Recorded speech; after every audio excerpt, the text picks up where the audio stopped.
अरे आप लोग रोए मत, हम आपकी बेटी को न्याय दिलाएंगे। न्याय चाहिए। हाँ हाँ, हम आपको न्याय दिलाएंगे भाई।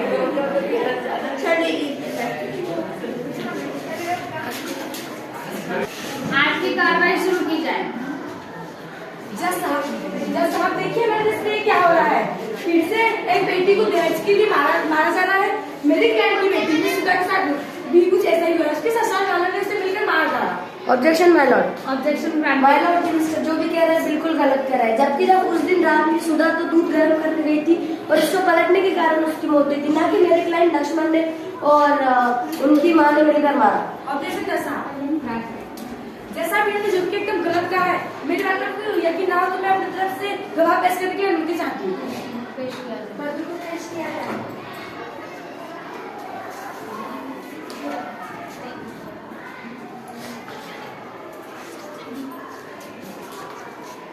जज साहब, ये गलत कह रहे हैं। जैसा उस दिन 1 दिसंबर की शाम को जब मैं गई थी, मैं जब कपड़े उठाने गई थी तो मैंने देखा, मैंने सुना वहाँ से सुधा के घर से चीखने और चिल्लाने झगड़े की आवाज़ आई।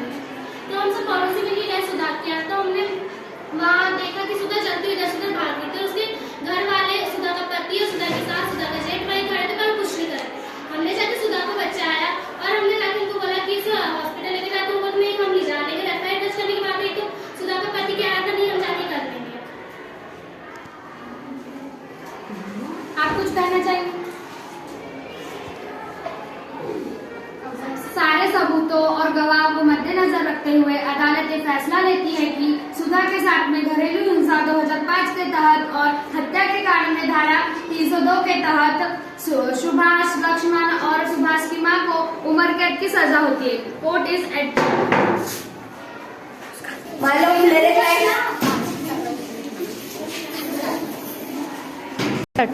आज की कार्रवाई शुरू की जाए। माय लॉर्ड, मेरे क्लाइंट लक्ष्मण और उनकी मां शकुंतला के साथ गलत हुआ है और उनके भाई ने बिल्कुल भी कुछ नहीं किया था। उस दिन तो सुधा सामने दूध गर्म करने गई थी और जिसके कारण स्टोव पलटा और उसकी साड़ी में आग लगी और उसकी मौत हुई, ना कि लक्ष्मण ने और उन्होंने किया। Objection over. माय लॉर्ड, मैं अपनी तरफ से गवाह पेश करना चाहती हूँ जो आपको सब कुछ सच सच बताए। अनुमति है। माय लॉर्ड, मैं रेणुका को पेश करना चाहती हूँ। अनुमति है। रेणुका, डरना मत, जो कहना है समझ। जज साहब, जिस दिन सुधा की मौत हुई उस दिन मेरे पापा का बर्थडे था और मैं शकुंतला देवी को वहाँ इनवाइट करने गई थी। जब मैं वहाँ गई तब मैंने वहाँ कुछ झगड़े वाला माहौल तो देखा नहीं और सुधा उस टाइम किचन में कुछ काम कर रही थी। शकुंतला देवी ने कहा कि नहीं, हम नहीं आ सकते, हम माफ कीजिएगा। बस मैं इतना जानती हूँ। ऑब्जेक्शन जज साहब को एग्जाम करने की अनुमति दे। अनुमति। तो मिस रेणुका, आपके उस दिन आपके पिताजी का जन्मदिन था। वो उनका जन्मदिन कौन से दिनांक पर था? 1 दिसंबर। और आप कितने साल के थे उस दिन? वो 30। और अभी वो फिलहाल में कहाँ होंगे? वो अभी गोवा में। गोवा में?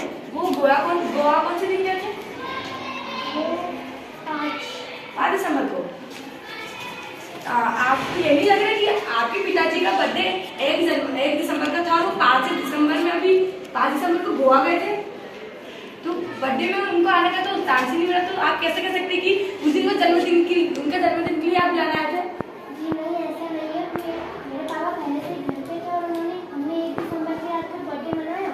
2 दिसंबर और 3 दिसंबर की रात को घर पे रहे और 4 के 7 को वो निकल गए। वो कार से गए थे? वो फ्लाइट से गए थे। फ्लाइट से गए थे? माय लॉर्ड, 5 तारीख की फ्लाइट की कुछ रिपोर्ट्स आप देख सकते हैं कि उसमें अनिल वसंतपुरे नाम के कोई भी शख्स की जानकारी है ही नहीं आने की, नहीं जाने की।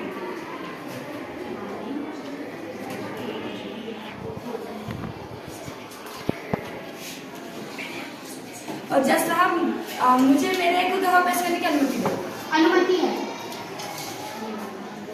पिंकी को पेश किया था। जब साहब, जब मैं दुकान जा रही थी तो मुझे सुबह के टाइम बहुत ज़्यादा चिल्ला चोट की आवाज़ सुधा के घर में से सुनाई दे रही थी। तो मैं बहुत डर गई, इसलिए मैंने जाके कुछ नहीं किया। बस मैंने वहाँ पे गेट पहुँचा के देखा तो उन्होंने गेट बिल्कुल नहीं खोला, क्योंकि वैसे भी मेरी शकुंतला देवी के साथ पढ़ती नहीं थी तो मैं जाके कुछ नहीं जानती थी। आप तो शांति रहिए, आपका काम है लोगों को करने का।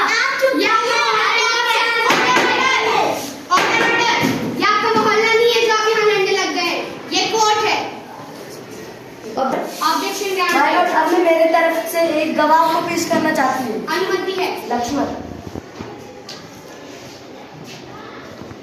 लक्ष्मण को पेश किया जाए।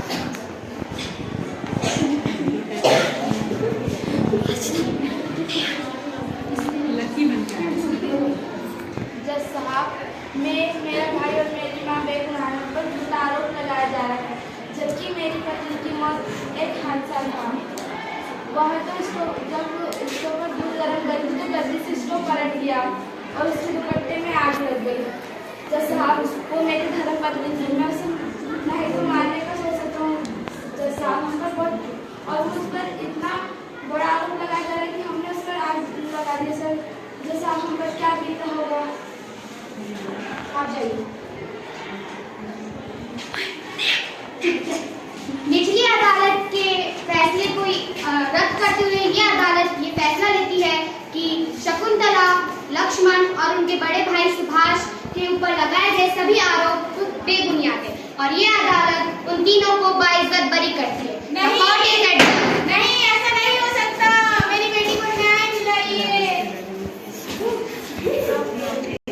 तो देखिए सुधा के मम्मी पापा, आपके साथ हाई कोर्ट में तो न्याय नहीं हुआ है, इसलिए आपको सुप्रीम कोर्ट में अपील करवानी पड़ेगी। आप इसके लिए तैयार हैं? हाँ, बिल्कुल तैयार है, बस हमें न्याय चाहिए, हमारी बेटी के लिए हमें न्याय चाहिए।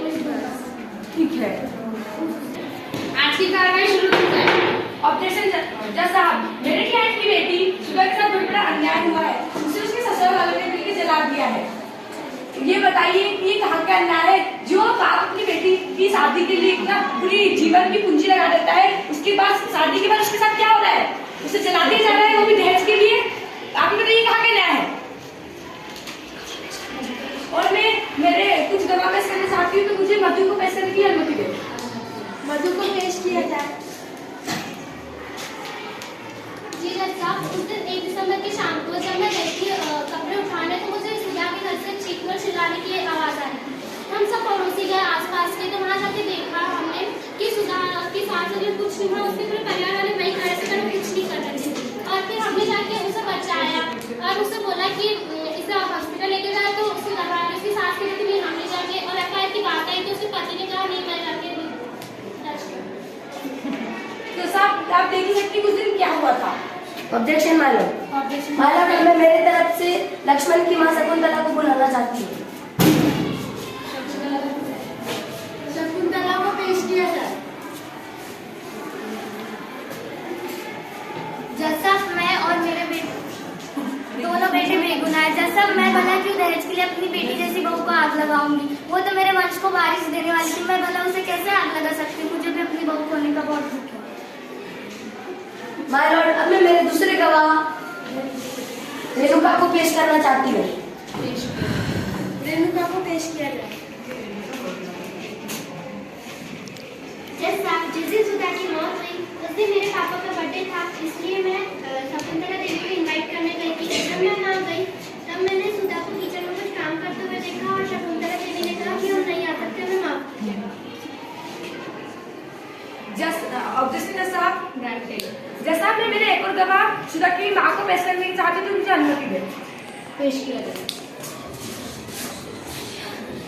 जज साहब, मैं सुधा की माँ हूँ। जज साहब, सुधा जब भी मुझे फोन लगाती थी, मैं उसकी बातों से एहसास कर पाती थी, महसूस कर पाती थी कि सुधा परेशान है। जज साहब, वो तो कभी कभी बात करते करते ही फोन काट देती थी। जज साहब,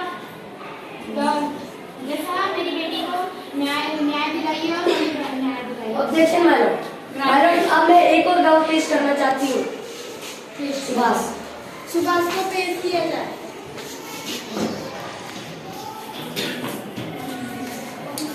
जैसा ये दिन सुधा की मौत हुई, हम सब लोग रात को टीवी देख रहे थे और अचानक से टीवी देखते देखते मुझे नींद आया और अचानक से सुधा की चीख सुनाई थी। हम सब लोग भागकर किचन तोड़ गए तो हमने देखा कि सुधा जल रही थी और इधर उधर भाग रही थी। हमने उसे बचाया और हॉस्पिटल पहुंचाया। ऑब्जेक्शन जज साहब,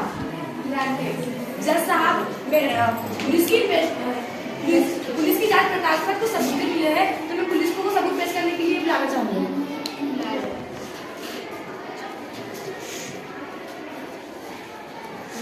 जैसा देखिए, उस दिन मैं जब इन्वेस्टिगेशन कर रहा था तो वहीं पे सामने वाली गली में एक CCTV कैमरा था जिससे मुझे एक फुटेज मिली है। आप देखिए।